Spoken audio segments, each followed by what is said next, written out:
Over the next few minutes, you're going to hear an untold story of my past. Some things funny, others, well, pretty dark. Not everything's for everyone. Each riddled in deep symbolism of signs or warnings for me for the future. I'm Joseph Katon, and these are my sessions.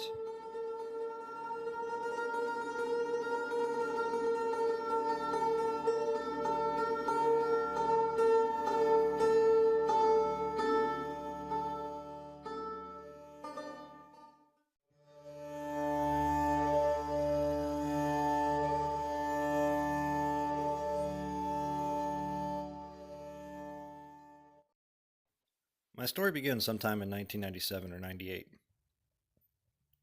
Here I am, underneath my black brim hat. I was never much one for wearing a white hat, just never really suited me. Kind of interesting considering the fact that I'm like a walking contradiction underneath that hat. Biggest geek you'll ever meet in your entire life. Call it escapism, call it what you like. I always wanted to break free from the mold that I really was. The easiest way for me to escape was to throw everything in my truck and head off to go hunting and fishing with my best friend growing up as a kid. 2.5 hours later, in the obligatory jumbo pork sandwich on garlic toast, of course, we were transported to the small town of Palmdale, Florida. This place gets its name from the unmistakable palmetto bush that's strewn everywhere, all the way right up to the cypress swamp. It's home to deer, quail, hog, wild turkey, an occasional buzzard when the day's hunt is going really bad, and on a rare occasion, black bears. I mean, you're in the middle of nowhere. You can be whatever you want to be. Do, for the most part, anything you wanted to do. I know I left my mark on this town. At age 15, I was waiting on my best friend and his family to arrive before heading into this camp. At this little general store, one of the few buildings that's actually in this town, I was approached by a drunken truck driver inside who offered for me to go and see the inside of his KW. Well, the next thing I knew, we were both heading down the road. About a mile or so down, he said, "Okay, it's your turn." Well, I got in and started driving back. I pulled back into the parking lot and took out their only stop sign in this damn town. It stood right next to the one-way sign. It still doesn't exist. The general store was sore concerned that they called their only sheriff in town.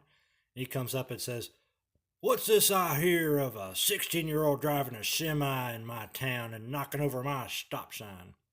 I was 15, technically. I mean, literally, it was like watching Sheriff Buford T. Fatass try to put all his weight into that damn stop sign in order to try to get it restood back up. Needless to say, that didn't work. But on this trip, we were here to hunt wild turkeys. I have to admit that I really kind of sucked at hunting wild turkey. I was really good at throwing it back, though. The key to hunting wild turkey is to build yourself a blind right next to the cypress swamp, so when the wild turkey came down off a roost, they love sitting in the cypress trees, right over top of the water. You could call them off a roost, get them onto dry land, and take them out. I was never really successful at that, but the key goal was to get there before the sun got up, get in your spot so the turkeys didn't know that you were there, and then start calling like there's a group of turkeys down below. But in this early morning, there wasn't even the slightest little bit of moonlight that remained coming down through the canopy. And it was quiet. It's that kind of darkness that you can look in any direction and not see 2 inches in front of your face. That's how dark it was. And even though I couldn't see, I knew I was not alone. I could sense something to my left. From the palmettos, all I could hear was a big crash and this loud roaring thunder of a black bear running past me. And it kept on going right into the palmettos directly on my right. How in the hell it missed me, I have no idea. That was the first time I'd ever felt that alone. Hopeless. Helpless. This was the first time I'd ever felt that brush of death, but it definitely wouldn't be my last. Later on that night, with only a really old boar hog to show for it, we decide to play some quarters. When that all fails, we decide to go fishing. Catfishing to be exact. We took that old damn boar hog that we shot, its liver, and we brought along our good pal, Austin Nichols. He was a fine age, good 101 proof, we'd say. 1 o'clock in the morning, we set up a fire, we put some liver on a hook, and we reel him back, and put him back. Turns out that throwing that old carcass into the water made for a fine way to attract lots of catfish. When the bourbon had hit our heads, we could take no more.